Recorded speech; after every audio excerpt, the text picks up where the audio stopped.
Hello and welcome, everybody. Thank you for joining Calling All Nerds, your friendly Nerd Alert podcast. We are excited to have you all here today. We sent out the beacon and you came and entered into the conversation, and we have a doozy of a of a conversation to have tonight. Definitely not the conversation I thought we were going to have for our last podcast of the year. But honestly, it is 2020, so I guess we're par for the course at this point. So as sad as that is, I did not imagine what we're going to talk about tonight is actually happening, which is absolutely sad and kind of ridiculous all at the same time. But I'm so excited to have everyone join here. I believe this is episode 8, if I'm not mistaken. Yep. It is our final show of the year. And I am really excited because we're going to be starting out fresh after the new year with possibly new ideas, new things that we're going to be bringing to the table to just make this show more and more great every single week. But I wanted to do a quick rundown of all of our topics tonight. It's probably going to be a long one. But then, Tyler, I don't know if you had a question of the week or that you came up in mind with, but I'm going to let you come up with something while I run down what we're going to talk about tonight. All right, sounds good. So for everyone listening tonight, our main topics are, of course, the Cyberpunk snafu that has just been happening over the last 7 days. We're basically just going to be touching on all that. I'm going to basically run down everything that's happened in the last few days. I really want to hear Tyler's opinion on the matter, his experience with playing the game, as well as what we think may happen in the future. After that, we are going to be talking about the Game Award results, as well as reveals for Super Smash Brothers and game announcements that really caught our eye. And then finally, from our main topics, we're going to be talking about Twitch ban words, which I don't know much about Twitch, but Tyler has stated that there are a few words that Twitch has now banned. I'm very interested to hear it's what that's all funniest. I would say that's our funniest topic of the night. Yeah, probably. But I'm really excited to hear about it. And then, of course, for those of you that are listening for the first time, we talk about games we are playing as well as upcoming games that are coming out in the next few weeks.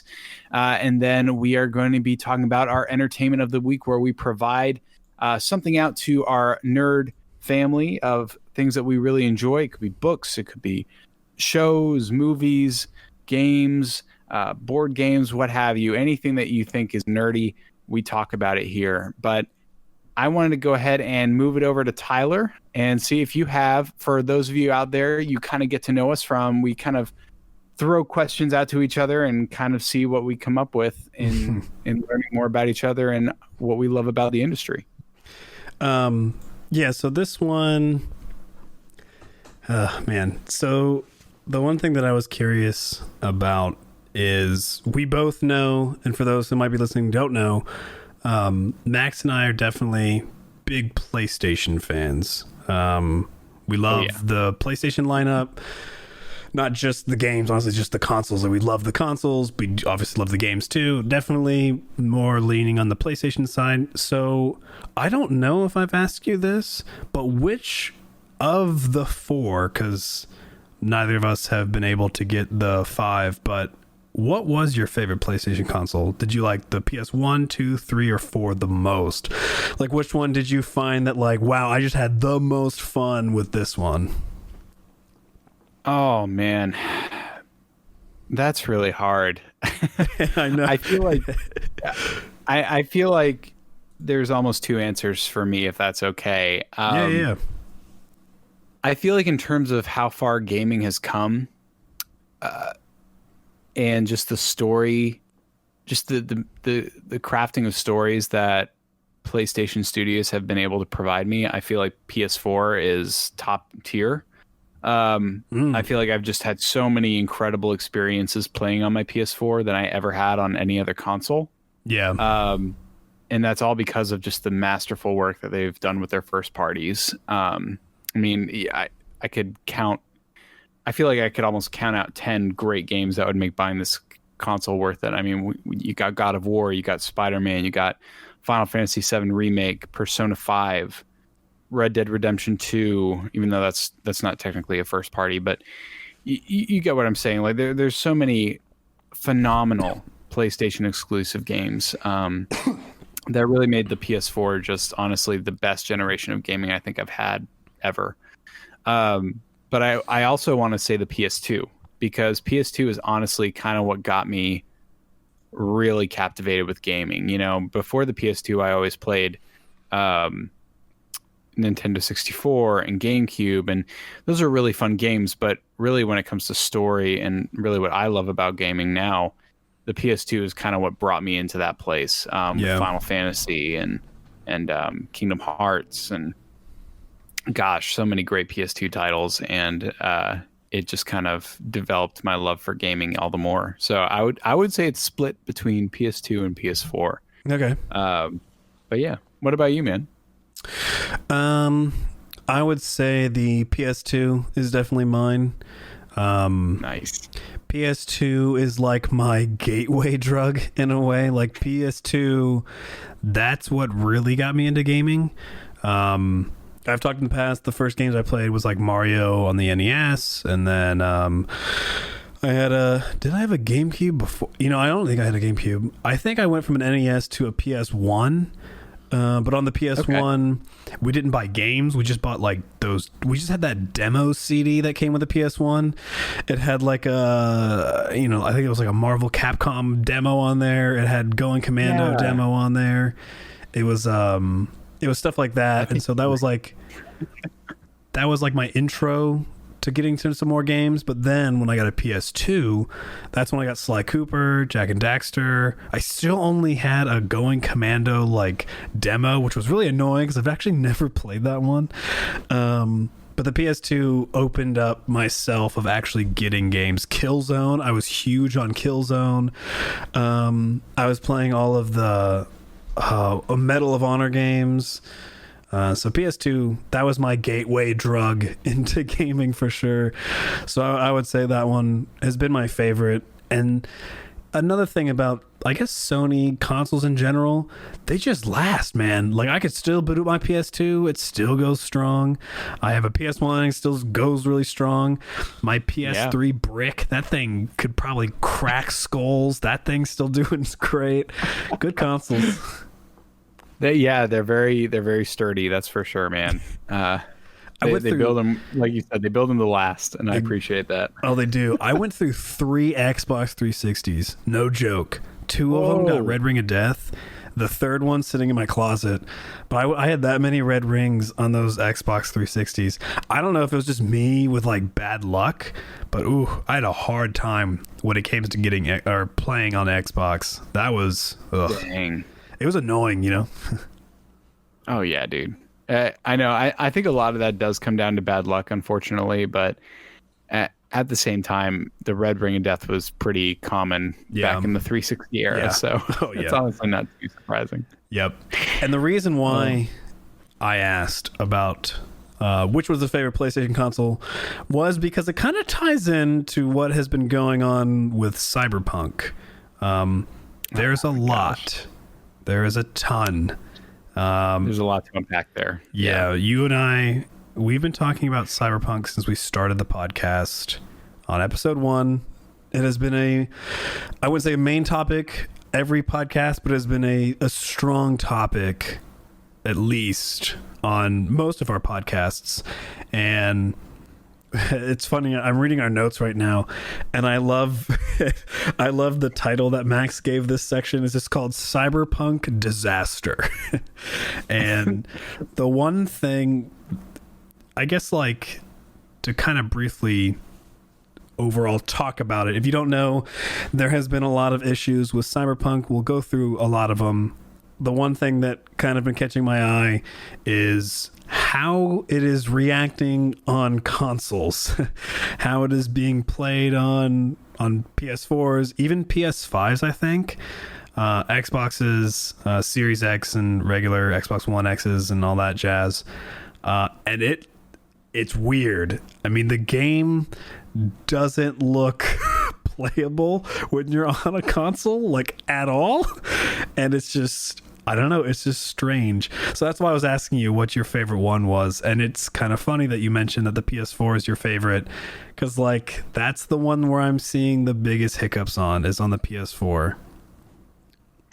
Yeah, I mean, I feel like I've seen dozens and dozens of videos now within the last 7 to 8 days of just images of live gameplay of the PS4 version, and it just looks nothing like the PC version at all. Yep. Like it was like just didn't even care, or that it just didn't even register to them that they were releasing something in this state, which I can't imagine was the case. But I mean, we can definitely talk about that because there's definitely a lot more to go with PlayStation there for sure within the last 24 hours. But I wanted to ask you, Tyler, just in regards to just this huge thing, would you like me to do like a quick rundown of all the events that have taken place since the release of this game?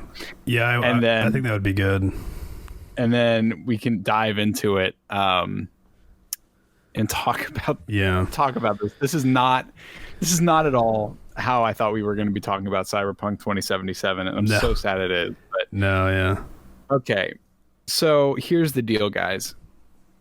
So Cyberpunk 2077 reviews started going out for this game, I believe on the 8th. Because of the embargo set by CD Projekt Red, they said that you could only review, or that, gaming influencers, people that had review copies of the game that were posting reviews, IGN, Polygon, what have you, they were only allowed to put out reviews for the PC version of the game, and were only allowed to show B-roll footage. You could not even show your live streaming version of the game in your review. Which B-roll's like fancy, they make it look good, right? For anybody who may not make know. It look good footage, yeah. Which was very interesting. And even in the reviews themselves of the game, the reviewers were they said that they'd never seen anything like this before. They were like, this is very odd. I don't know why we can't show you any of our gameplay, but here it is. And, most of the reviews for the PC were really good. IGN gave it a 9 out of 10. Pretty much reviewers across the board. Honestly, this game works really well on PC for the most part, outside of the bugs and the glitches that people have already talked about. The game crashes, but it does look good. Like if you have a good PC setup, this game looks pretty decent, and it got overwhelmingly good reviews, and things were looking up. Things were looking pretty exciting.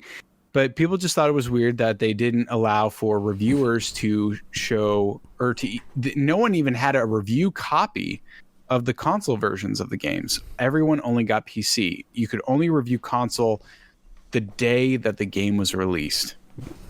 And so here's where it gets crazy. So this game came out on the 10th, right? It was like December 10th. Is that right, Tyler? It was the 11th. That was the Friday. Oh, thank you. Yeah, the 11th. Oh, okay, yeah. So PC, if you were Eastern time, it came out 12 a.m. I forgot what the global time was. For East Coast, that ended up being, I think, 7:30. So yes, that's right. Some PC people, depending on where you were in the world, you could play it on the 10th, but it did technically go out globally at 12 a.m. I can't remember what the time was, but for anybody with a console, it was definitely the 11th. Okay, cool. So it's been about literally a week from today. Yeah, this game was released, and the game was released, and the internet exploded.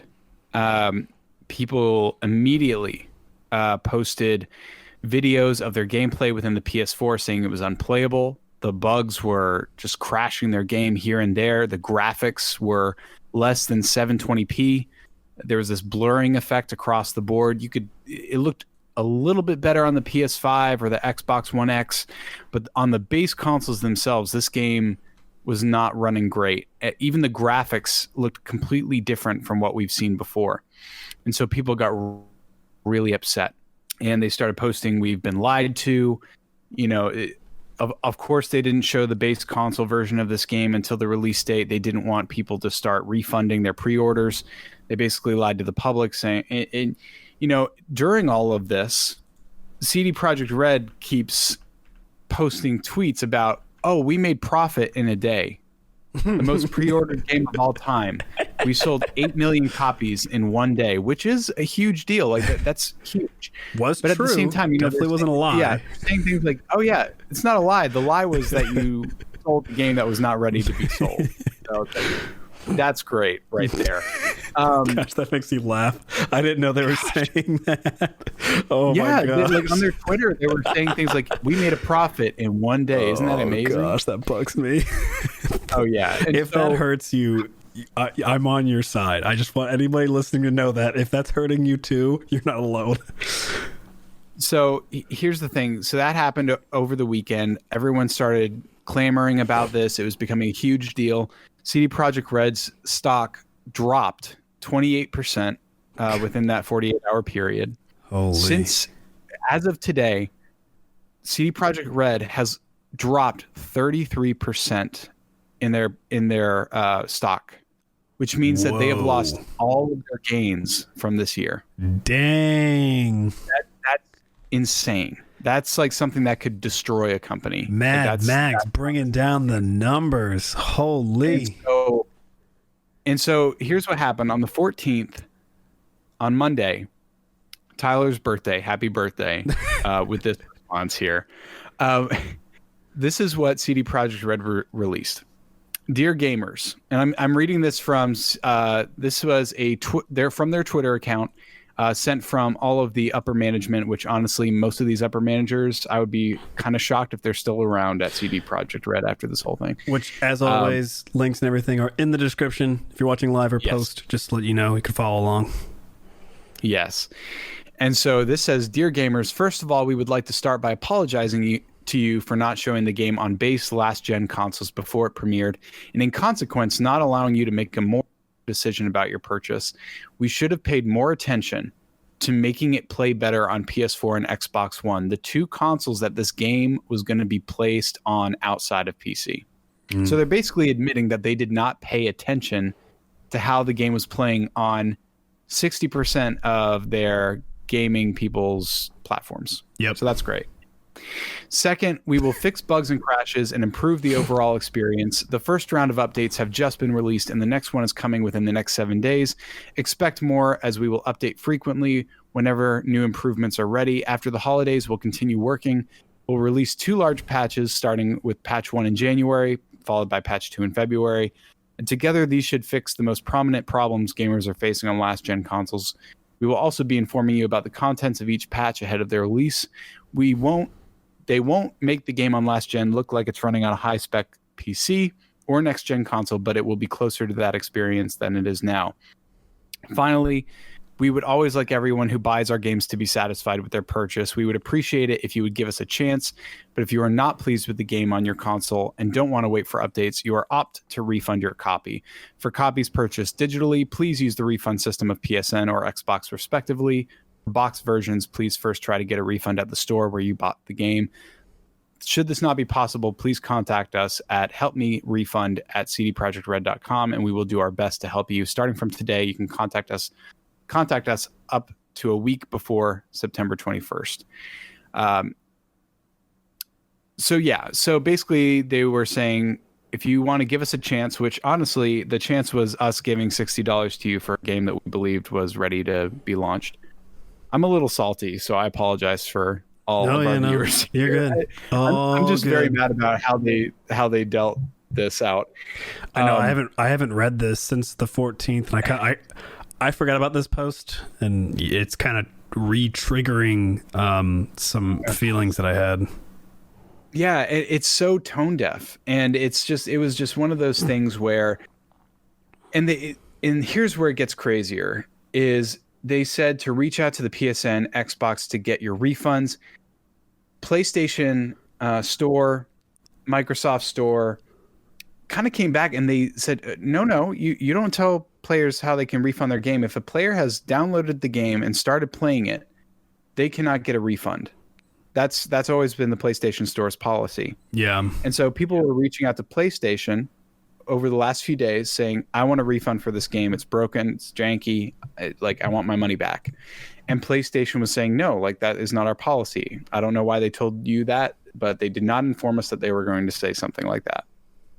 People were posting their conversations on support from PlayStation, and it became such a hostile thing that finally, as of 24 hours ago, PlayStation has removed Cyberpunk 2077 from the PS Store until further notice.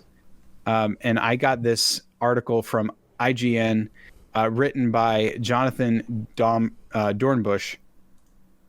And the full statement reads, all copies of the game previously purchased digitally on PlayStation Store remained available for use for their respective buyers. But the decision was undertaken following our discussion with SIE America regarding a full refund for all gamers who have purchased Cyberpunk 2077 via PlayStation Store and want a refund at this time. And they basically said that to ensure a high level of customer satisfaction, we will begin to offer a full refund to all gamers who have purchased this game. And once we have confirmed that you purchased Cyberpunk 2077 via PlayStation Store, we will begin processing your refund. And here's what's crazy is you can now not find Cyberpunk 2077 on the PlayStation Store. Now, when you search that, it literally pulls up Cyberpunk 2077 refund. Wow. And so I have no idea how CD Projekt Red is so colossally messing this up and they just keep shooting themselves in the foot. But they've basically now burned a bridge with PlayStation in a lot of ways. Is they released a game that was not ready to be released on their store and made them the bad guys. Like, basically players just kept, being gamers as we are, were attacking PlayStation. And probably what happened was PlayStation was like, forget this, we're done. Like, we're not going to sell this game anymore. Like, this is too much work. And they completely pulled it, delisted it from the PlayStation Store, which is unheard of. I've never seen anything like this take place in my life, other than maybe 4 other times where a game is literally unplayable. And it's a huge blow because now CD Projekt Red has lost 1/3 of its gaming audience in terms of how you can purchase the game. That's nuts, especially like what you're talking about with their investments and everything and how that's struggling. That's wild. And it just gets crazier from there. Microsoft is now allowing refunds as well. They haven't pulled it from their store, but they're allowing people to refund it there too. Cyberpunk or CD Projekt Red has responded and said, they're going to be trying their best and working to get this back on the store as soon as humanly possible. But, that's the latest update in all of this. And, other than, it's just such a mess. I just cannot believe that they allowed this to happen. And it really, to me, just kind of screams poor management, poor leadership over there. Like, I don't know how they thought they could get away with this. They basically admitted that they released a game that they knew would not be ready for consoles. I don't know how they didn't think the shoe would drop. And they even said, that they didn't go through cert when it came to the whole thing that was happening with the seizures for the brain dances. I don't know if you heard about that, but, there was a reviewer, I believe, for Game Informer who had a seizure while playing the game during one of the brain dance sequences. Jeez. And basically during her review, she mentioned that. Yeah. And CD Projekt Red, they fixed it within 24 hours. Of course, they had to legally, but they basically admitted that they didn't even get this passed through cert, which is such a red flag for businesses to even sell the game. So it really burns yet another bridge for them with PlayStation and Microsoft of being like, we can't trust you anymore. Yeah. And it's kind of an interesting thing too, because the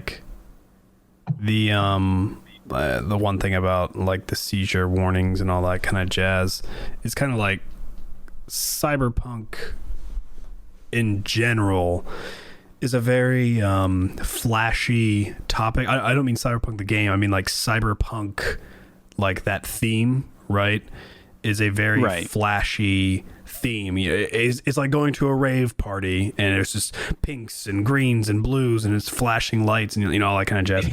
And Synth music, yeah, and that's like what you expect, right? Like you expect that, and I'm kind of surprised that they claim that they didn't even like go through any of that for at least like the brain dance stuff, because you would think that game would have just a plethora of instances where they should be scanning and making sure that they have seizure warnings for certain areas, because it's literally the whole game. It's just like that. I mean, opening sequences, there's like a B-roll footage thing that happens during the game where you're in a party, you're in here, and it's flashing light. It's just kind of wild to me that that's a thing that they missed. I don't really get that. That's kind of where I kind of, and sorry if I didn't make it clear, that kind of ends my history of the last week of this craziness with this game. But yeah, you're right, Tyler. Like I just cannot believe the ineptitude of how this rolled out. Like, how did they think this would be okay? Is my whole thing, because like it's like they realized, we honestly, I hope one day we'll know the full story. I don't know if we'll know it for quite a while, but to me it just screams that on the executive level, this was a game that they were not willing to delay any longer due to some kind of financial whatever, and basically said, we're releasing this game, it works great on PC, or it works fine on PC, don't worry about the consoles right now, we'll deal with that later, just get the game out. Yeah, it definitely seems like there was some pretty annoying political mumbo jumbo. Yeah, it sounds like there's and we even see it in the responses. Like we're getting these responses from CD Projekt Red from like the highest ups, like the executives of this company, that are saying these things that are so tone deaf, so just anti-gamer. So just like, are you kidding? Like how are you responding like this and making statements that you can't back up? And it really just kind of screams to me that this, as sad as it is, because I love the CD Projekt Red that gave us Witcher 3. Yeah. This is obviously not that same CD Projekt Red. Yeah. And I think what really breaks my heart is the developers. This isn't their fault. They weren't given enough time to they weren't given the right management to develop this game the way that they needed to develop it. They didn't get the more time that they needed. This game needed 6 more months in the oven. Easy. And so easy, right? Yeah. Even on PC. I mean, even though this game is like playable and is apparently on PC, like for people that have high-end PCs, this is a great game to go through, other than the bugs. But like that, any game has bugs, but an excessive number of bugs, I would imagine. But now they're kind of in the front lines of all this hate that's coming to CD Projekt Red. And we're entering the holidays next week, and they probably are going to have to work all the harder now of just fixing all these issues that they warned their managers probably about in the first place. Like I have an article from Bloomberg here, and I wanted to read just a moment of it, if it's okay. This was written by Jason Schreier at Bloomberg. It says, Cyberpunk game maker faces hostile staff after failed launch. This was made today. Rebellion is in the air at Polish video game publisher CD Projekt Red SA after the company's highly anticipated and thrice delayed latest title was released into scathing reviews about glitches. Frustrated and angry staff fired questions at the board during an internal video meeting Thursday that opened with management apologizing for 2077's disastrous launch. According to 2 people who were present, it was a fitting atmosphere for a company whose slogan plastered on posters all around its Warsaw offices, "We are rebels." Developers asked blunt questions about the company's reputation, the game's unrealistic deadlines, and the relentless overtime in the months and years leading up to the game's December 10th release.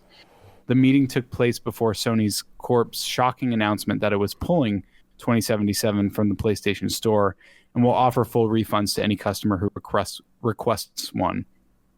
During the staff meeting, CD Projekt directors said that they had come to an arrangement with Sony but didn't offer specifics. And they said, following our discussion with PlayStation, a decision was made to temporarily suspend digital distribution of the game. And so even the developers are upset with their management. And it really, and I know I'm talking a lot and I'm going to shut up, and I want to hear what you feel about all of this and your experience with the game itself, because I know that you said you're trying to get a refund now. But one, I don't know what's going to happen to this company. The fact that developers are even really upset and firing back at their management levels, it really screams to me, is this company about to fold, or are they in big trouble, or do they need to completely reinvent their structure? Can they bounce back from this? I hope they can. I feel like they could. And I kind of feel like this game is kind of this franchise, if this was going to be a multi-style game, like a sequel or whatever, 2097, whatever, I feel like it's dead. Like, I feel like this game is never going to have like or anything like that. This is going to be a game that like is a cautionary tale for developers for years and years to come. No one has ever seen anything like this, and that is why the spotlight is shining on them and will not move away, is because every day this just gets worse, and a new ripple of this, a new really grimy and kind of illegal thing that they've done is shed more light on. And it's fascinating, but at the same time, it's just utterly just soul destroying in a lot of ways, because this was the company that people were saying, this is the best gamer company. We even said that. Oh, yeah. You know, over the last, like in November and October, every time we did a podcast, we were saying CD Projekt Red is a company that loves gamers. They know what to do right. And they've just completely destroyed fan goodwill and trust within a week. And they're paying for it. And it's just so sad to see how this went down. Yeah. Definitely tough trying to unpack everything that has been going on in the last week, revolving around the game. And I guess so one thing I want to there's two things I want to kind of state, because I'm going to get into kind of my experiences, because I did buy it. I had it through GOG, and I was playing it on PC. My specs are pretty solid, and I have a request out right now to get a refund for the game. So I kind of want to talk about that, but I want to kind of say two things before to kind of, I guess, set the tone a little bit on kind of why I am doing this request in the first place. So one, last week on a personal level was a very tough week for me. I won't go into details, but it was an extremely rough week with just some stuff going on with my family. So my head definitely was not, I would say, in the right space. By no means. So I kind of want to say that is kind of like where my head was at going into this game. And then second, I knew that of the two games, Witcher 3 and Cyberpunk, I knew that I would still like Witcher 3 more than Cyberpunk. I just knew it. I say that because it's like how I compare Skyrim and Fallout. I'm not trying to compare Cyberpunk and Witcher to those two games, more of just the overall style of the two games. Fallout is your post-apocalyptic first-person shooter kind of style with guns and everything's futuristic, right? And then Skyrim is your magic, your swordplay, monsters, dragons, demons, brewing potions, blah, blah, blah, blah, blah. I love fantasy. I am a massive fan of fantasy. I read fantasy. I love playing fantasy games. I love watching fantasy shows.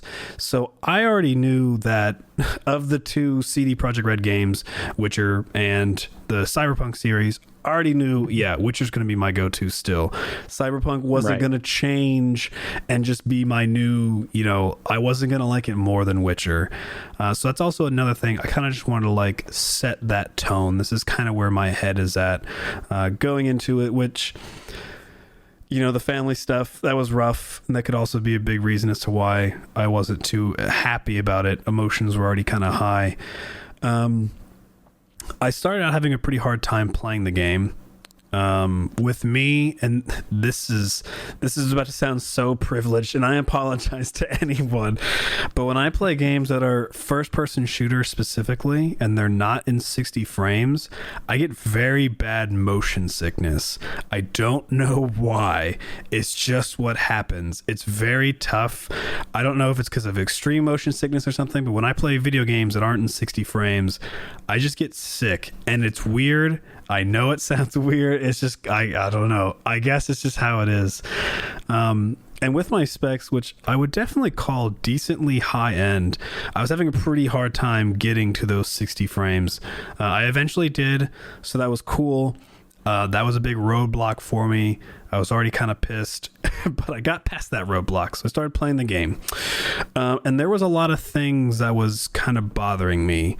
One big thing, though, that it's not even just Cyberpunk that does it. When I hear a game company is just doing something annoying to like other gamers, and it's not affecting me. I don't have it on the PS4. I don't have it on the Xbox. But the fact that I knew that was happening, it just wouldn't leave my mind. It's just, I don't know if it's like my experience. Yeah, like I don't know if it's my personality of like when I know people are in pain, I like feel for it, or when I'm in a room and I try to feel out the room and stuff. I just like when I know people are hurting, it bothers me too. And when I knew that like people were just having just an awful experience with it, I just get annoyed. Like I just I don't support that. Like if a company is doing what they were doing with this whole console release, that just bothers me. It makes me not want to support it. I've done it for old games in the past, like Genshin Impact. I was talking about how excited I was for it. Then I found out it was a gacha game, and I was like, hey, I'm sorry, I don't support gacha games. I'm not a fan of extreme microtransactions. I can't play the game no matter how great of an experience it is. It's just how I feel. And so when I heard that all this stuff was going on with it, it just bothered me to where I am not enjoying the game, because it hurts knowing that I can enjoy it, but someone else can't just because they don't have the right like console to play it. And it bothers me more because this game was supposed to go out on a PS4 and an Xbox and a PC, like only, not a PS5, not a series. Like it was planned for the PS4, for the Xbox One series, and just a PC. And knowing that I could play it and that all these other people are having a hard time makes me just have a pretty rough time. So I've just been going back and forth. There was also a lot of surprising things about the game that just kind of shocked me. This is a spoiler-free discussion, by the way, so I won't blow anything for Max. I'm not going to blow anything for anybody listening. But I just wanted to say that there were also some parts in the game that I guess I didn't realize was going to happen. Some of it being your character V. I don't connect to them at all. I do not feel connected to V. I don't know if it's because it's first person and the person has voice acting. Usually that's a big disconnect for me. Like, I don't know. Do you think this is weird? Picture this, right? You can create V however you want. I mean, people, if you've seen the memes, people are recreating Peter Griffin. They're making like SpongeBob or what's the Squidward? They're literally like recreating them in the game, but your voice is still always V, either male or female. And to me, that's a weird disconnect. If I'm in a first person game, I don't want there to be voice acting. I want it just to be dialogue that I read, because then it feels like me. Does that make sense? No, I definitely feel you. I don't think it would bother me as much, but I can understand where you're coming from with that for sure. I think, yeah, so that was like one little immersion break that I was getting throughout the game. And then I just felt like every time I was trying to do something serious, a massive bug ruined the whole experience. There is a part in the first act of the game that is supposed to be sad. All right, I'm just going to say that. It's supposed to be sad. I had such a game-breaking bug that I didn't even get to see what was happening that was supposed to be sad because it bugged out on me. I just kind of heard some stuff, but I didn't get to see it. And I was like, okay, well, that was some immersion breaking. And then another time, I'm talking to, our boy Johnny Silverhand, Keanu Reeves. The guy's not the best at acting, he's all right. You kind of watch Keanu for the action. And so for sure. I'm having this conversation with him, and then all of a sudden his head transformed into a gun. And he bugged out. And I found that what was happening was his head shot back like 700 feet. And then somehow someone walked in front of him and their gun like went on top. It was weird. So I've just been having nonstop like immersion breaking bugs, on top of the fact that I already am kind of like, I don't feel too immersed because I made a character to be me, but it's not me. I don't, my personality, I cannot put my personality into my character that well. I don't sound like myself for another thing. And then anytime I do something, the game just bugs out. And I know that like a lot of times people are like, oh yeah, like the bugs fix themselves. I think I'm just getting a lemon of a game. It's because some people have worse bugs than others, and I think I'm on that end of where my game is just bugging like crazy. And I'm on PC. I'm having audio issues. My car is flying all over the place. People are teleporting, and I can't even attack them. I can't pick crap up on the ground. I'm trying to complete quests, but I can't talk to the guy because there's another interface that's blocking it, and someone does. Like, I'm actually having the worst time I've ever done on a video game, and it's driving me bonkers. And so that, my friends, is my 10-minute spiel as to why I requested a refund. Yeah, that's where I'm at. No, thank you for sharing that, Tyler, because I wanted to know what happened to get you to that place. Just because I knew that, at least just from hearing it on my end as someone who has not played it yet, that PC is really the only way you can virtually make it playable without it just completely bonking out. But I knew that there were still issues there. And like, that's the thing I also want to preface too, is like, we're not trying to just hate on this game. Like, this was a game that we were both like super excited about. Mm-hmm. It's still honestly a game that I am excited about. Like at some point, I hope in the next year, I get to play a finished version of this game, because there's a really cool world to discover here already. But you hear all like you said, Tyler, it just puts a bad taste in your mouth. Like, just what's happening for gamers, the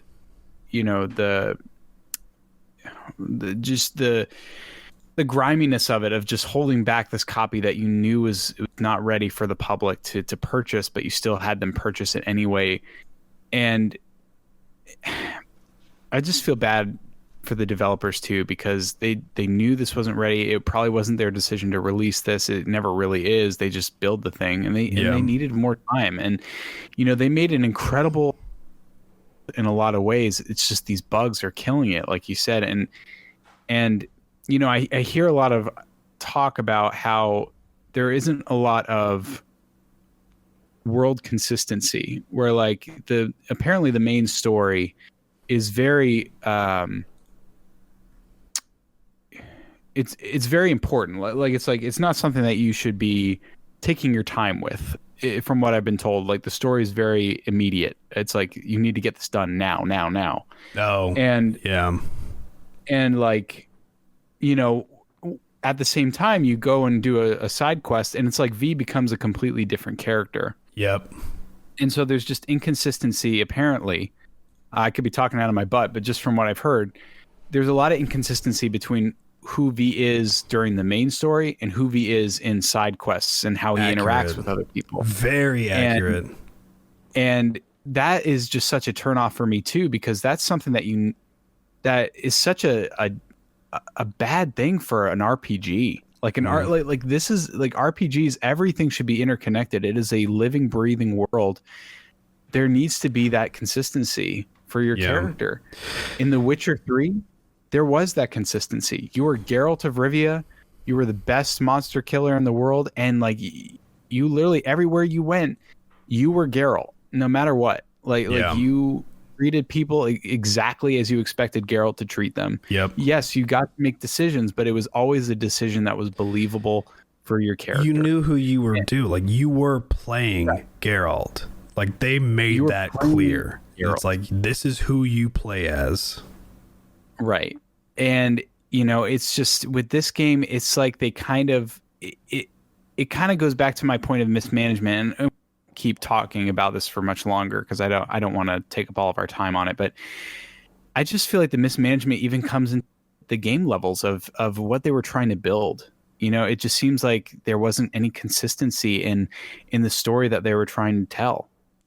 And, you know, it just felt very juvenile in a lot of ways from what I was hearing. And even just some of the jokes that they were making about transgender people and not jokes, but like over sexualization apparently is really gross. And it's like, it's kind of tone deaf to today's world and like how we should be respectful to people of all types. And it's just like, how did this game come out like this? I don't understand how they thought this was going to end well for them.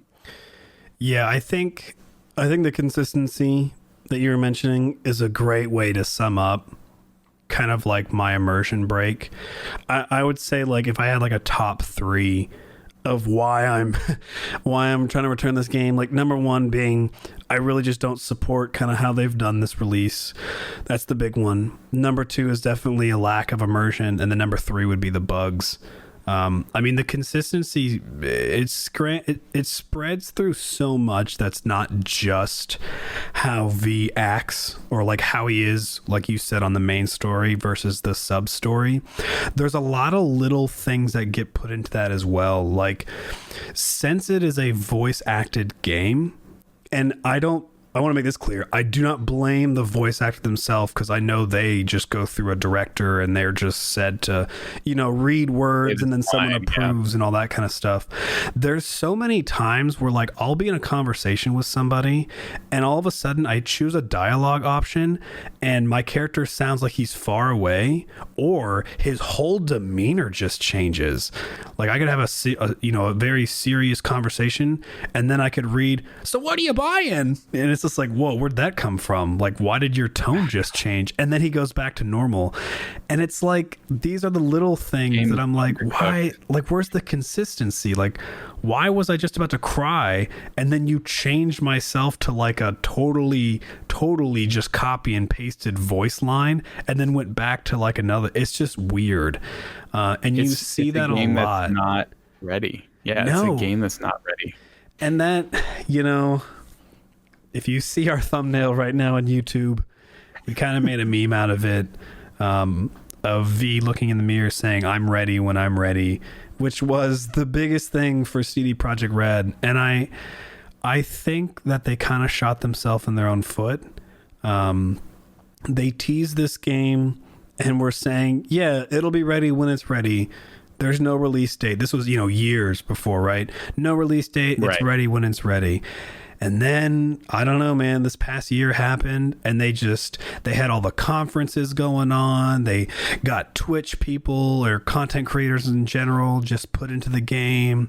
They started doing the Nightwire stuff, the merchandise, hyping it up. And like, I feel like because of all that hype and all that, it drove the leadership to be like, we just got to pump it out because right now is peak. And if we don't do it now, the drive to want to buy it's going to go downhill because we can't keep riding this hype train.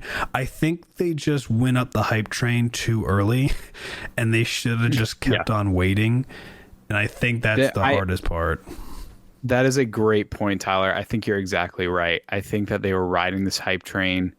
They were getting so engrossed with how amazing people believed this game would be. They weren't even considering what development was building and what they were still trying to accomplish and finish. And they were like, no, just release it, get it out. Because you're right. Like, I don't think, and honestly, in a way that's true, like say they didn't, they delayed it another year and they have the money to do more of these marketing, interactions with the public that they had, which were honestly brilliant public interaction. Yep. They would not have gotten the pre-order sales and the sales that they had gotten. Yeah, no, definitely. But at the same time, it just got really skeezy, and it got really like, we're going to push this game now no matter what, no matter if it doesn't pass cert, if it's not ready on consoles, we're just releasing it, and we're going to believe that our fans are going to buy it because they love CD Projekt Red and they love Cyberpunk, and they're going to play this game and accept it for what it is. And I don't know how in their heads they thought they could get away with it, because I'll tell you what, they are not. And this could potentially ruin their company. I hope to God it doesn't, but their leadership is going to have to change very, very much. Yeah, we'll definitely be seeing how things go. Max introed this topic really well, saying this definitely wasn't the conversation that either of us wanted to have, nor thought that we were going to be having. But we wanted to praise this game to the moon and back. We were wanting to say this was our game of the year. Yeah. But I guess, it is what it is. We keep pushing forward. Yep. It'll get patched. I mean, look at No Man's Sky. Same thing happened with No Man's Sky, right? Overpromised. Yeah, the redemption story of that is incredible. I mean, yeah. Now their game is like, dude, their game is fun, and CD Projekt Red will do fine. They'll get it. I don't know how they're gonna feel in their next game they make, but we shall see. The gaming world, you never know. But another fun thing happened. Game Awards. So, what day was that? That was also the 11th, wasn't it? That was the 10th. It was the night before the release of Cyberpunk. Oh, gotcha. But yes, the Game Awards happened. I think a lot of the wins that night were to be expected in a lot of ways. But I wanted to ask you, Tyler, how do you want to go through that? Do you want me to kind of read off the list of winners for like the bigger items that we kind of care about, and then we'll kind of discuss? Yeah, I think that'd be best for sure. Okay, cool. So as you all know, the Game Awards happened last Thursday night. It was actually a really great show. It wasn't super long, which I was thankful for. Yeah, it was fast. Yeah, it was only like I think like 2 hours at the most, where normally it's like 3.5. But here are the kind of the main games that I wanted to kind of discuss. But of course, Last of Us Part 2 kind of swept the major categories. Won Game of the Year, got Best Game Direction, Best Narrative, as well as Best Performance for Laura Bailey as Abby, which, Tyler, you called that because I said I wanted it to be Ashley Johnson, Ellie. But Laura Bailey won it as Abby, which I'm still super happy about because, I mean, both of them were absolutely incredible. Yep. But yeah, it won Best Audio Design, and I believe won Best Action Adventure. Innovative and accessibility as well. Yeah, innovative and accessible. Yep, you're right. I think that's the last one. Yeah, and then Ghost of Tsushima won Best Art Direction. Best Score and Music went to Final Fantasy VII Remake, which I was so excited about. I really wanted that to win. And I think that was the only one it won, if I'm not mistaken. But it's fine. Best Action Game was Hades. And then Best Role Playing, of course, was Final Fantasy VII Remake, even though that totally should have gone to Persona 5 Royal. Persona never gets the love it deserves. I know. Man, it really doesn't. Best Family Game, of course, went to Animal Crossing New Horizons. And then that was really just the major ones, I would say. Overall, I was not that surprised by the winnings. I honestly kind of hoped that the Best Game award went to Hades, personally. Now 5 to 6 months. But it makes sense that Last of Us Part 2 won. I am not completely shocked by it, but I was hoping for Ghost of Tsushima on that one. Oh gosh, yeah, that was another great game. Only because I guess, like, in my mind, when you look at like what makes a good game, I guess, like let's look at categories, like do they have any cool like new features, look, sound, story, all that kind of jazz. I kind of felt like Ghost of Tsushima did just as well as The Last of Us, and like kind of better in some cases. So it's kind of like, man, I was really cheering for Ghost of Tsushima. I feel like that one just like kind of came out of nowhere. But yeah, From Sucker Punch, yeah, because like I mean, I don't know. I guess because like when I think about a game of the year, I also think about like oh, I'm surprised that this game was good. I guess it's kind of how I think of it. Like when I see Last of Us Part 1 do super well, I kind of expect Last of Us Part 2 to be really good. Kind of like with God of War, the new God of War that's coming out, like Ragnarok. I kind of like, yeah, that like that's just gonna do well. Like, I just have that expectation. So when I see a game on here, and even with like remake, like in my head, like I see Final Fantasy VII remake, I'm like, yeah, like that's gonna be good. I just like know it will. Or Doom. I've played other Doom games. Like I know Doom is gonna be dope. So to me, I kind of wish a game of the year was more of like a, whoa, I didn't think that was gonna be dope. Like Ghost of Tsushima, I feel like a lot of people didn't really realize how great that was going to be, and it turned out to be awesome. And same with Hades. It just like came out of nowhere and it like knocked things out of the park. So I was kind of hoping that one of those would have definitely pulled through, because it just seemed like to me that the other games on the list, I kind of was like, yeah, I knew that was going to be a good game, and it was. Right. Yeah, I agree with you, because both Hades and Ghost of Tsushima IP, like brand new, and they both came out surprise in very almost perfect states. I think when because I got Ghost of Tsushima day one, and I throughout that entire game I never ran into any kind of bug, never kind of like I kind of had a really just solid experience, and that game is beautiful. Ghost of Tsushima is the first game I've ever heard about that had to patch their load times to be slower because they were too great. The load times were so fast that you couldn't read the tips, so they had to slightly slow them down. I know, it's incredible. Sucker Punch really outdid themselves. It was great. I was super excited for them. They really delivered. Now they got funds to make the new Sly Cooper, so... The what? Now they got funds for a new Sly Cooper. To make the new Sly Cooper. We can only hope, man. I wish, man. But yeah, it's just so cool because we haven't seen Sucker Punch in so long, and to see them come out with such a banger hit. Yeah. This is a game that's going to get a sequel. This is going to be a new like generational IP for them that'll keep them busy for probably another 5 to 10 years, I would imagine. Before they move on to their next thing. But it's just so great to see them still just bringing out the great stuff. And I love that they show love to their previous IP too. Like there's like, you know, the Sly Cooper fun stuff within there that you can find. You can find like Sly's bandana and I love it. The infamous stuff, and then they do like little fun little Easter eggs for other first party PlayStation Studio games, and it was just all around great. I agree with you. Either Ghost of Tsushima or Hades would have been such a great pick. Yeah, it would have been cool. That would have been cool. Yeah, I love Last of Us Part 2. I know you didn't.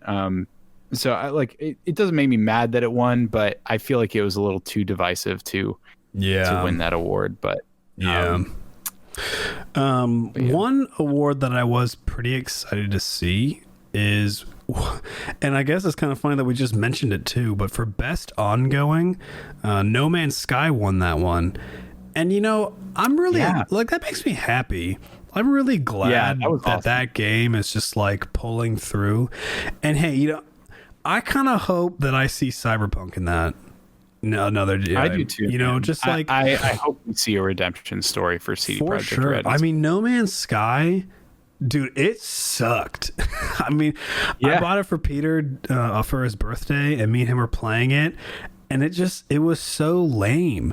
And then recently, I think within the past year, I actually rebought it. I bought it on PC. I got all those like free updates and stuff, and the game is dang good. It's so much fun.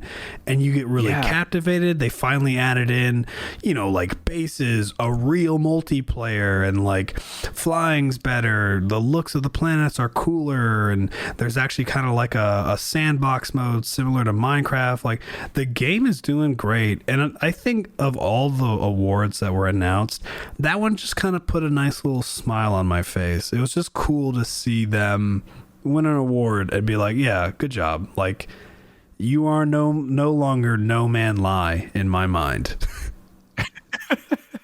I know. And honestly, the guys, the winner, like I believe it was the creator, had his speech was really great. I can't remember exactly what he said, but he was like kind of emotional. He was like, it's kind of amazing that we were able to redeem ourselves.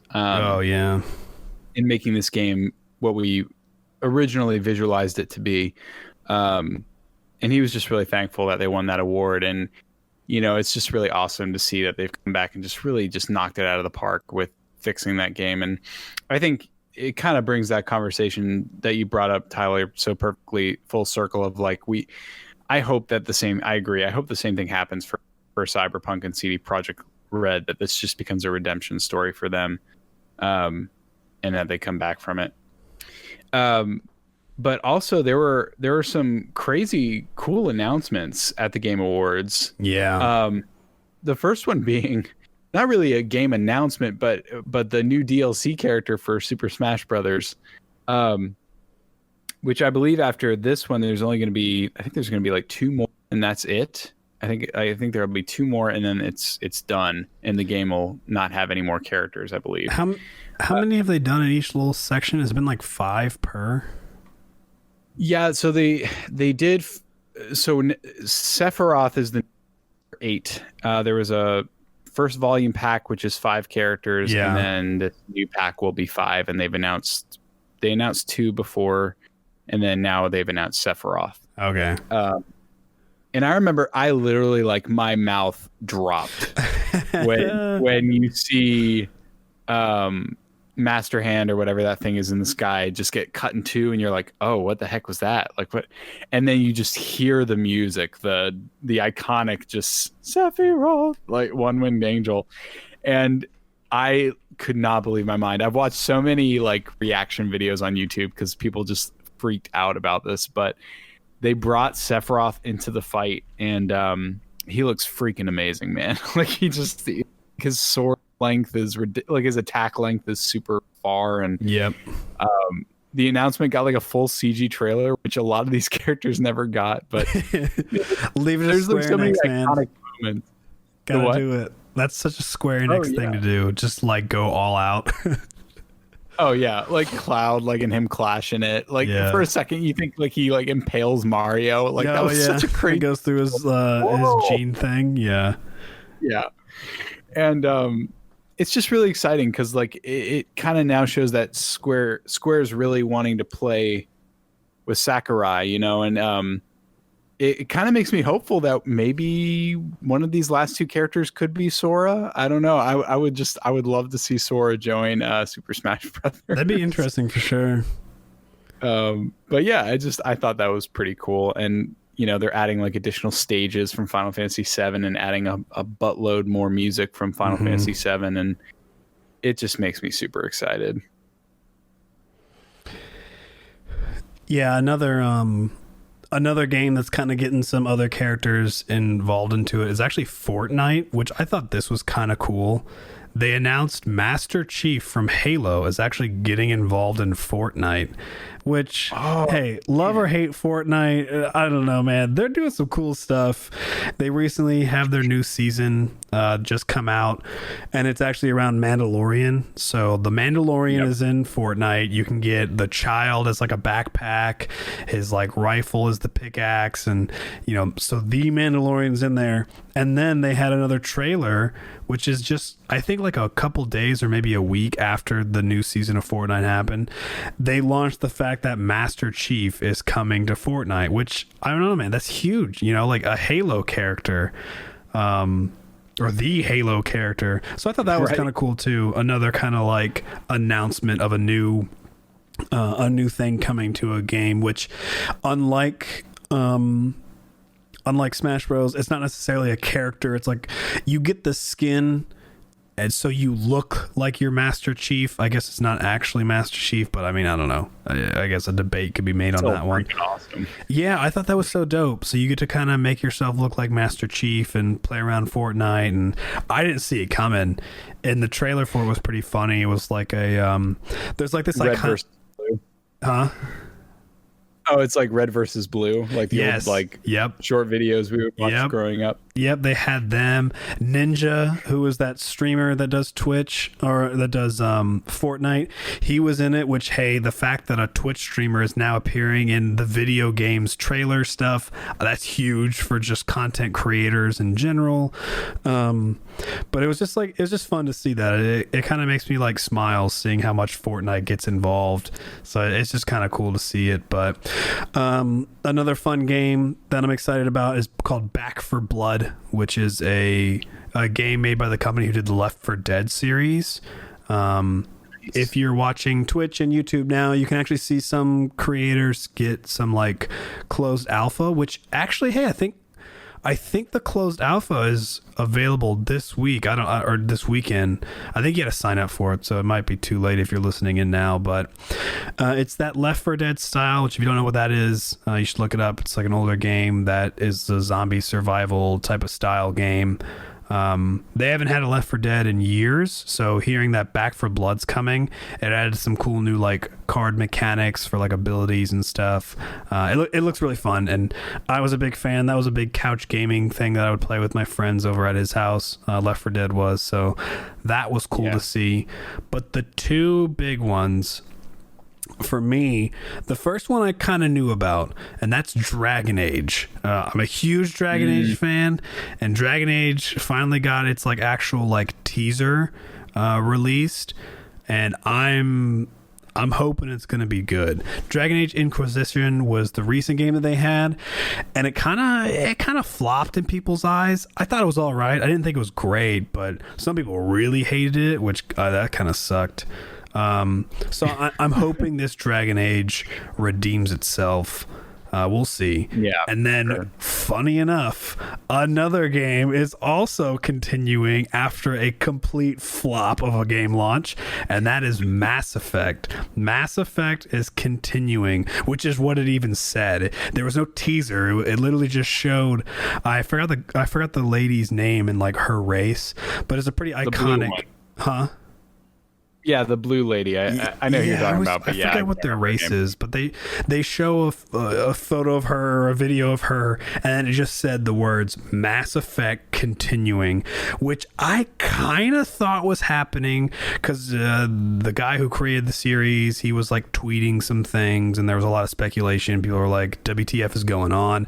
And when that hit, I was like, yes! I was like, that's the confirmation we needed. Because Mass Effect Andromeda was balls. That game sucked. That was not a fun. Talk about immersion breaking. That game was awful, dude. And I am so excited, and I hope it does well, but we'll see. Yeah, I'm super excited. It's kind of exciting to see that BioWare is hopefully going back to their roots with Dragon Age. I fear for him, man. I fear for him hardcore.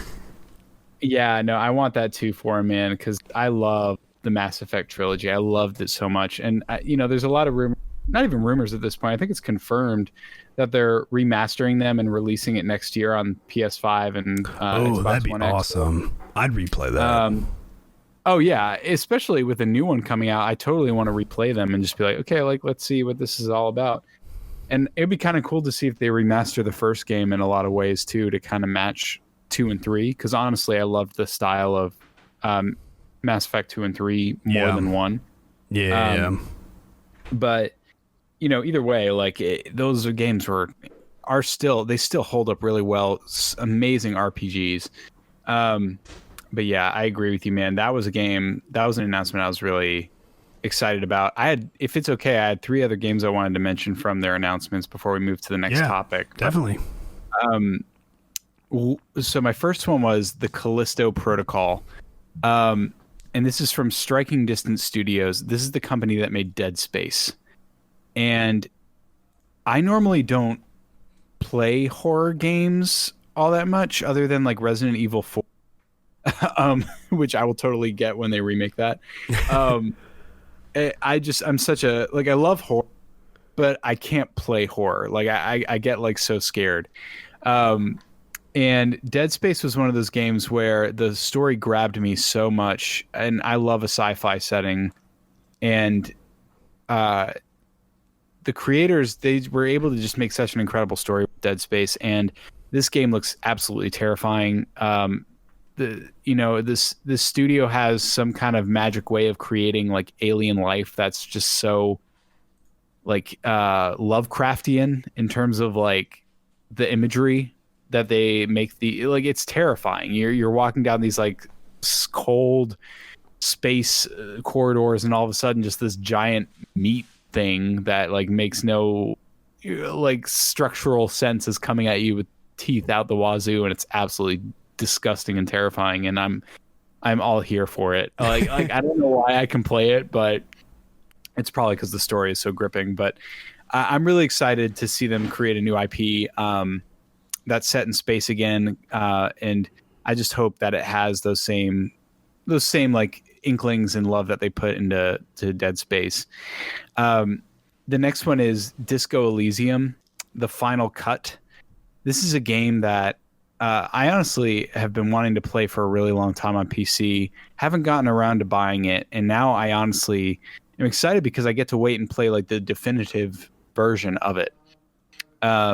And Disco Elysium is kind of like a semi-top-down like detective story, very much like a visual novel in a lot of ways, where it's just a lot of text and talking. It's like a click action kind of game. And it's like very noir and right down my alley. And for any of you that haven't played Disco Elysium out there, I highly recommend it just from the raving reviews it's gotten. It's gotten perfect 10s across the board. It looks like such an incredible game. And then finally, I have no idea what the heck this game is, but it looks freaking awesome, is Crimson Desert.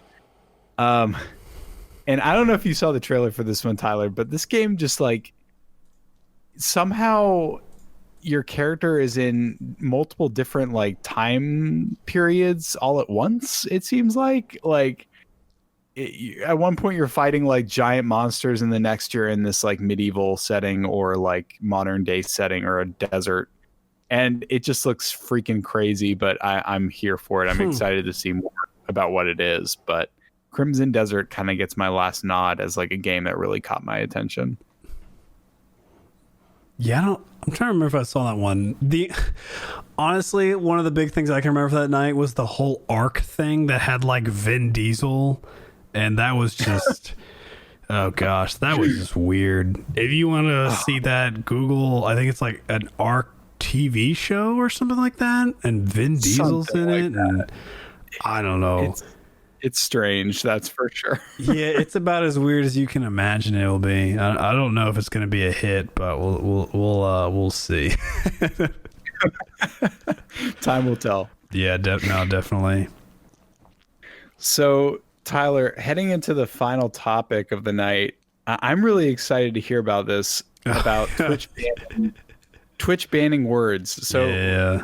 Tell me what's going on with this, because I'm actually really excited. All right. So, one, I guess I'll preface that the whole saying about Twitch banning words is kind of a little cash grab, because it was technically a town hall meeting that Twitch had, and this was just a small part of what went on.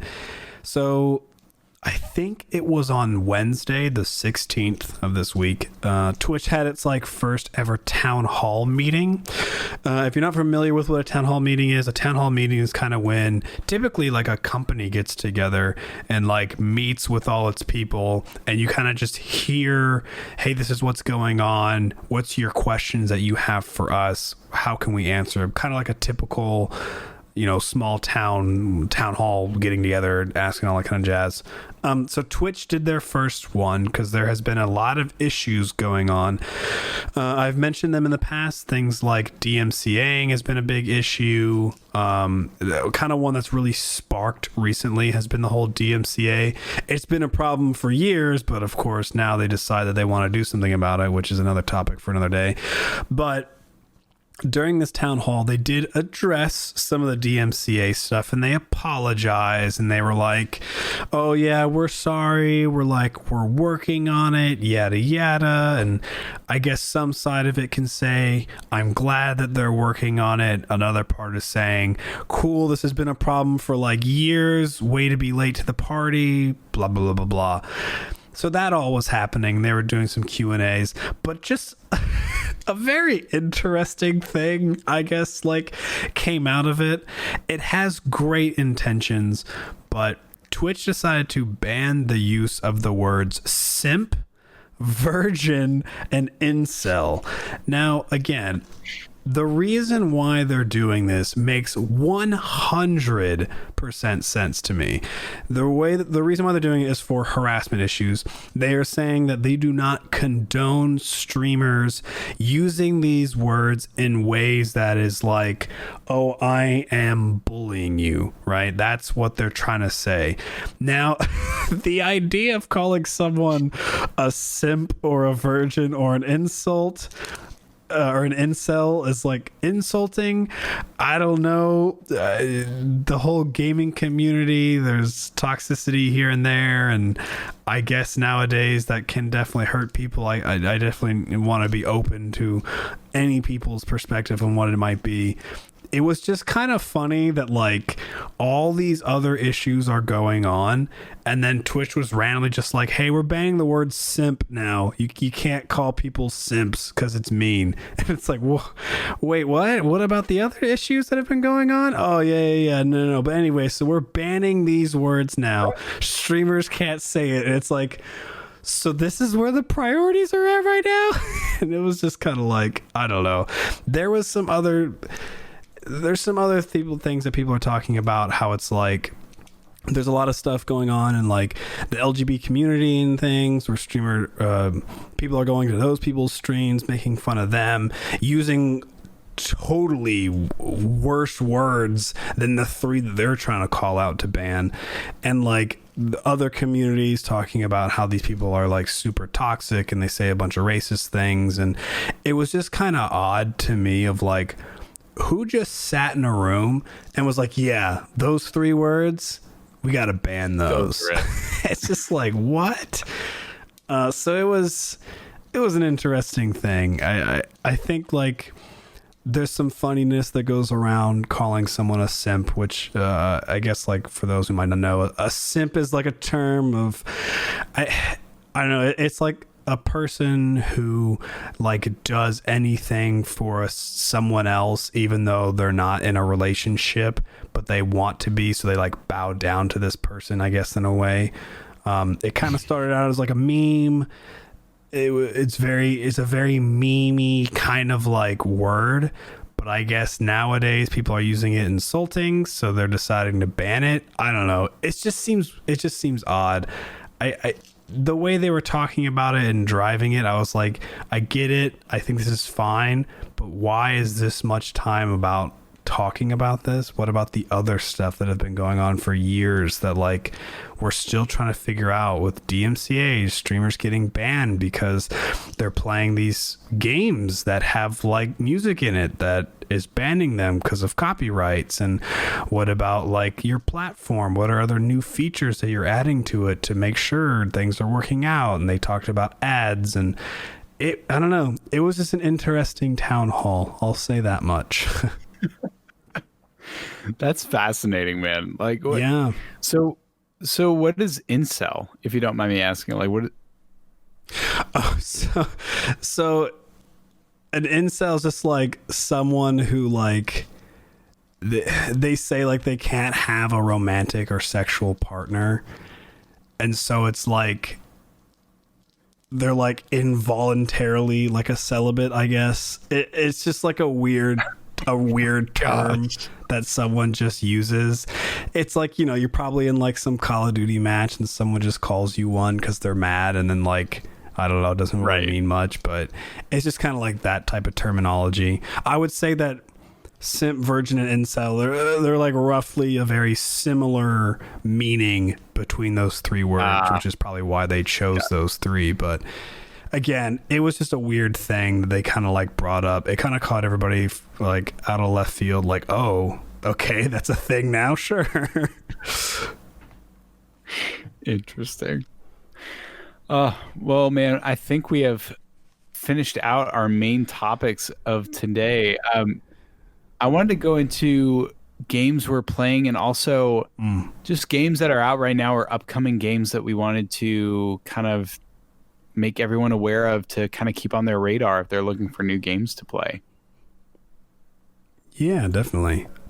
So I know as far as like games we're playing right now, I was playing Cyberpunk. I kind of already talked about that and how that's going. But two other games that I'm playing, which is really just like one other game, but I am sort of playing the other one, is Assassin's Creed Valhalla and Immortals Fenyx Rising. It started with me playing Valhalla, and then all of a sudden I tried Fenyx Rising, and I gotta say, it's pulled me in so much. It is the Breath of the Wild that I wished I had. It's a great game. I really suggest, if you're into that Breath of the Wild style of gameplay, you'll love this game. It fixes a lot of the kind of annoyances that I had with Breath of the Wild personally. The weapons don't break and all that kind of jazz. But to me, it's like Breath of the Wild meets Ratchet and Clank, where there's just like a funny kind of like Captain Quark character that's talking as a narrator around the whole story. There's just super funny moments. The combat's really clean. The look of it's very beautiful. I enjoy Greek mythology. It's all about Greek mythology. And so you are a character who is trying to fight I forgot the person's name. It was the one who like killed the Titans. You are fighting him, and you have the help of like Hermes and a few other gods, and your goal is to be this like human who is now trying to kind of like help out the world, I guess. But yeah, it's great. It is so much fun. It is so much fun playing, having an absolute blast. There's like fun mounts. There's fun daily quests. You have the same like stamina bar and health bar, similar to how those like Breath of the Wild style games go. There's a map. The map is huge. There's a bunch of little small secrets that you can find and do like side missions. It's definitely from Ubisoft, because it's just like Assassin's Creed games, where when you go to a very high point in the game, you see everything around the map, and it tells you like, hey, there's a chest here. Hey, there's a point of interest here. Hey, there's a this there. There's collectibles. There's fun audio. There's fun music. The voices are really cool. It's just an all-around good game that caught me out of like nowhere. I didn't think that I'd be buying two Ubisoft games in the same week that I was going to fall in love with. So those are the two that the one I would say I've been mainly playing. Greek mythology and Norse mythology roll one or two. I did want to ask a quick question about Immortals. Would you say there's a good amount of story? And when you say that weapons don't break, because that was honestly a big frustration for me in Breath of the Wild as well. Does that mean you only get like a certain amount of weapons that you just kind of use forever throughout combat, and that you really only have to worry about picking up like components for like cooking or building gear or anything like that? Yeah, so they're weapons do not break. And it is like what you were saying, like the weapons of Breath of the Wild, you'd have them and they would shatter and you had to find another one. It is that you just find a chest, you do some type of small mission around the chest to unlock it, and each weapon gives you a different bonus. One weapon might say, oh, you get better quick attack hits. And then another weapon might say, oh, you get stronger, strong hits, or it might say you recover health on killing, you recover stamina on killing. They all have different attributes that, depending on like actually your battle, other weapons might be better than other ones. So if you might be playing something where it's like, oh, I need to grind out like a certain item, you might switch to your weapon that spawns or drops more consumables. And then you might say, oh, I want to sneak, so I might attach the helmet piece that gives me more sneak damage. Oh, now I'm fighting a unique boss. I'm going to actually put the armor on that gives me more defense against unique bosses. Oh, wait, I'm done with that one. I'm going to use the armor that gives me more stamina now. So it's all different armor pieces for different things. And another little touch that I loved is that, let's say you get a weapon that you think looks dope, but the ability is kind of trash. You can transmog any item to look like a different one. So if you have a sword that you really love and you like the look, like you like swinging it around and how it works, but you love the look of a different sword, you can make that one that works well for you look like that cooler weapon. And same with armor. If you're really wanting to sneak, but you want your character to look this certain way, you can make your sneaking armor look the way that you want it to look, which I thought was like a cool little touch. That's awesome. Yeah, because like I know in Breath of the Wild, some of the coolest armor I had would have like no defense, and I would just get destroyed by monsters. And I was like, well, that kind of sucks, because like I like the look of it, but I kind of wish that I could, still be good armor. So that was a cool, very small feature that I fell in love with. I love the fact that I could just change the look of things on the fly. And that's the same thing for your wings. You have a wing similar to like you had the glider in Breath of the Wild. So you have different wings that do different things, but you can make them look like whatever you want. There's a ton of different mounts in the game. They're all typically horses that maybe like look different. But yeah, that's how the weapons and armor go. Nice. Well, I honestly don't have too much to say on my front. I was going to play Cyberpunk 2077, but then with the nightmare of the console release, I quickly backed away from that. I did finally get access back to my Trails of Cold Steel 4 game, though, so that was really exciting, and got to just took a month, but was able to jump back into that game, and I've been playing it steadily for the last week or so. I feel like I'm getting close to Act 3, which is the final act of the game, but I've talked Trails to death on our podcast already, so I won't keep doing it, but I mean, it's been excellent so far. And in between that, I've been playing Legend of Zelda Link's Awakening, the remake, on the Nintendo Switch with my wife, and we've really been enjoying that game. I love the graphics that they chose for it, making it kind of look like a fun little toy set. It's a remake of the original like top-down Zelda games that you would play on Game Boy, and I've really been enjoying it. I never played Link's Awakening, so kind of getting to play this fresh new look at this game I've never played, it's been really fun.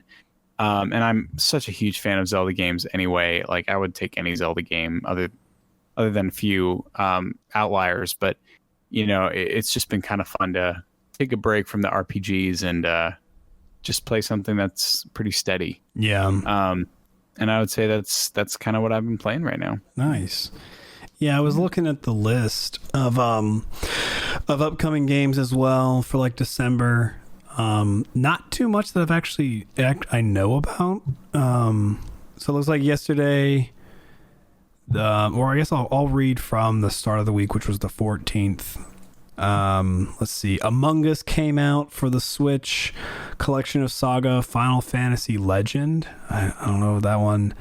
MXGP 2020, Demo Reborn, Mishitsu no Sacrifice, Neptunia Reverse, Double Dragon Neon, Override 2, Super Mech League, Super Meat Boy Forever is coming up, Who's Your Daddy, Earth Defense, World Brothers, The Hong Kong Massacre. I'm not sure about too much of these games, but this is, I guess, what's coming up. Yeah, we're definitely at like the bottom of the barrel in terms of games. Yeah, for sure. So if you're interested, we got the wiki links inside of like our descriptions and stuff. If you're curious, I assume wiki probably has these things updating all the time. So if things change, but any other things that you kind of know about that are coming out? Honestly, next year is still kind of a blank slate, other than just the overall like coming 2021 for like, the next Horizon Zero Dawn game, God of War. And I'm really just kind of speaking to PlayStation titles, but, we don't really have a lot of solid dates with it being the next gen kind of layout. Usually the first year of next gen console is pretty sparse. Yeah. So I would not be surprised if next year is not as great as this year. I honestly would be kind of shocked if God of War Ragnarok released next year. Same with Horizon. If they do, then it's definitely going to be a great year for gaming. But I would just be shocked if they released both of those in one year. But other than that, really the only game that I know that has a definitive release date at this time is actually on the Switch, and that's in, I believe, February. Let me see if I can find the exact date. I want to say it's February 24th. Let me double check here on the wiki. So it is the 26th, 2 days off, is Bravely Default 2. Oh, yeah. Yeah, and that's coming on the Nintendo Switch, and that's a JRPG, very like turn-based style. But I'm a huge fan of the Bravely Default games on the 3DS. Yeah, I really want that one. And they're now releasing a console game, and I highly recommend anyone that's never played those games. Definitely, if you have a 3DS, check them out, and get prepped for Bravely Default 2. Yeah, for sure. So another things around the realm that we like to do towards the end of our podcast, we talk about the games that are coming up, games we're playing, and we also like to leave off with what we call the entertainment of the week. So this one is around anything that we kind of suggest. Could be books, movies, shows, games, anime, manga, honestly activities maybe too. Really anything along, I would say, hobbies and interests that we have. This is kind of where we like to suggest some stuff and let you all know kind of what we're doing. And hey, you should try this out. So Max, for the entertainment of the week, what do you got for us? So this week I have another fantasy book series. I'm trying to spread them out between our podcasts. I believe the only one I've done before this was the First Law series. But this one is The Wheel of Time, which is written by Robert Jordan. It's probably more well known, I would say, in the fantasy realm than The First Law. But Wheel of Time is a very special series to me. This was kind of my first real foray into fantasy novels, and this is definitely an epic tale. This series spans over 14 books. Robert Jordan sadly passed away before he could finish his final book, and Brandon Sanderson, who's now my favorite fantasy author at this time, kind of picked up the pen and finished his story. And to his credit, pretty much wrote the last three books in the same writing style that Robert Jordan did in a lot of ways. That's impressive. Obviously, there was some. Yeah, it's super impressive that he, like, it almost felt seamless. Like, there were times throughout the three last books that you could kind of tell it was written by someone else, but it wasn't jarring. And it was just a really lovely kind of motion of him to finish out his work. and that was kind of what introduced me to Brandon Sanderson's Cosmere, which is what I will definitely be recommending that at a later date. But this is just Wheel of Time is kind of that. It's like that middle ground of in between high fantasy of the old age of Lord of the Rings and modern fantasy, which is more grimdark and more, I would say, like technologically advanced. This is kind of that sweet spot where the generation of fantasy was changing in fantasy novels, and just the characters of this series are just so well written. Characters of Rand, Perrin, and Matt, and all three of them have different paths that they go down within these 14 books, have amazing abilities, have amazing things happen to them, have responsibilities thrust upon them. And of course there are other, I could go on, there's hundreds and hundreds of characters in these books all intertwined, and this is just such a great fantasy series that for anyone that loves Lord of the Rings, you will love this series. If you have the time to step into just this giant time investment that these games would, or that these books would be, I should say. But I cannot recommend Wheel of Time highly enough. It's just such an amazing epic tale of just really good high fantasy. Yeah, I kind of like that you suggest all these books, because it gives me books to read, which is great. I love it. So definitely enjoy any type of book that Max brings up. Definitely would highly recommend any book that he brings up. Just kind of throwing that one out there for people listening in. Dang, that's high praise. But I think with that, we're going to be concluding episode 8 of the podcast. And getting a little Wait, what late. about your entertainment? Oh, did I not say it? No, I don't think so. Oh, I thought I said it. Wow, I'm sorry. Yeah, I totally said it in my head. I guess I'm getting that tired. That's funny. So my entertainment of the week is definitely different than anything I've kind of talked about, I guess, on the podcast. It is a Netflix series that like is just straight kind of like romance drama kind of stuff, and it's called Virgin River.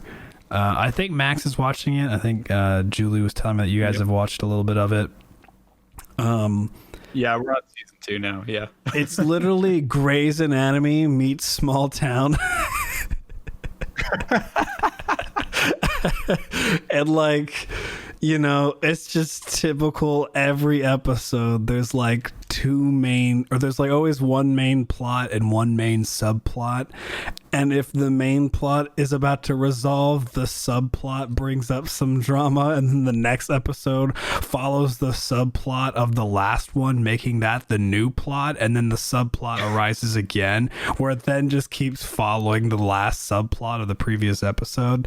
That's pretty much how they do these shows. It's good though. It's pretty entertaining, and I've binge watched season 1 in like 2 days, so I figured, you know what? Dang, dude. I might as well recommend it because apparently it's catching my eye. So I would say, you know, Grey's Anatomy meeting small town is probably the best description I can think of for it. Yeah, I mean, hey, if I can recommend Outlander, you can definitely recommend Virgin River. So no shame. Man, I cannot believe I totally thought I said mine. Wow, that's hilarious. I was in my head like, oh yeah, nice. So wow. Okay. Dude, you're totally fine. This is probably like our longest episode we've ever done. So oh boy, good stuff. But I think with that, viewers, we have wrapped our episode 8 of Calling All Nerds. And if Tyler, if you're okay with that, I just wanted to say just thank you all so much for watching our show, listening in, just bearing with us as we try out different things on how we want to do the show consistently in the new year. And we're just excited to see what 2021 holds. And that we're just hoping that it's going to be a better year for everyone all around, because this year has been a doozy. Yeah. And we I'm thankful to you, Tyler, for just being willing to do this with me, because honestly, whenever we have this going on in our weeks, this is one of the best parts of my week, to just be able to discuss the things I love and with one of my best friends. And so I really appreciate that we get the opportunity to do this. And even if it's just for like 4 or 5 people that listen in, worth it for me, because it's a good outlet. Because Lord knows my wife hates hearing about all the nerdy stuff I want to talk about. So, yeah, man, it has definitely been a lot of fun. I've definitely enjoyed it. I guess one thing to say for people too, if you're listening, we have changed our platform. We were on Twitch. We are now on YouTube. A big thing for that is time-wise on how to be able to get content to you all faster. It was definitely harder to get our podcast up on YouTube, just because of the time it takes to get the video feed and edit it and do all that jazz. It is a lot easier to just take a video, export audio, and just upload it, because Max and I already have really decent mics to where there's not much post-production needed on it. So we switched to YouTube for the purpose of the fact that we go live on YouTube. You guys can watch us live still, but then once we're done streaming, boom, it is now on YouTube for everybody, and it takes, I don't know, like less than 30 minutes to get the audio extracted. So a big thing for what we wanted to do, we wanted to make sure, 1, we're consistent with stuff, and that 2, we can get the content to you all in a good way. So that is why we have shifted to YouTube. I'm kind of excited. I'm hoping that this kind of helps kind of broaden some more things on YouTube. I think it'll be fun to be able just to have our streams on here, have our episodes, and they're just automatically put on YouTube. That's a really nice feature that they have, at least. So that's, if you're watching, we tweeted about it. That's kind of why we are here. Just kind of wanted to throw that out to people. If you were wondering, oh, what about the Twitch? Yeah, we're doing the YouTube thing now. We're going to see how the YouTube stuff goes, but we're still uploading Spotify, Apple podcast, and our Simplecast. We're still doing that. Still definitely taking suggestions on any other podcast sites maybe that we're missing out on that we should be going to as well. But I think that'd be the only update I could have kind of around some changes that we've made recently. But I think, isn't got anything else to add? No, I mean, I was just going to follow up with saying, if you are new to the channel, please feel free to subscribe, hit that notification bell, give us a like, whatever you want to do, just so that you can be notified of whenever a new episode is released for those that are listening outside of this live scenario. And that, just as Tyler mentioned, you can find us on Apple Podcasts, Spotify, just by searching Calling All Nerds. We're there. You'll find our well-produced Tyler's just signal into the orange sunset sky is our current slogan, and we're just excited to do this, and we hope that everyone enjoyed our holiday episode before we end out the year and take some well-needed time off from work and from this, and we're just excited to see what the new year brings, and hope everyone has a happy holiday. For sure, and look forward to talking to you all in 2021. And with that, I say peace out, my friends. Have a good one. Have a good one, nerds. Take care.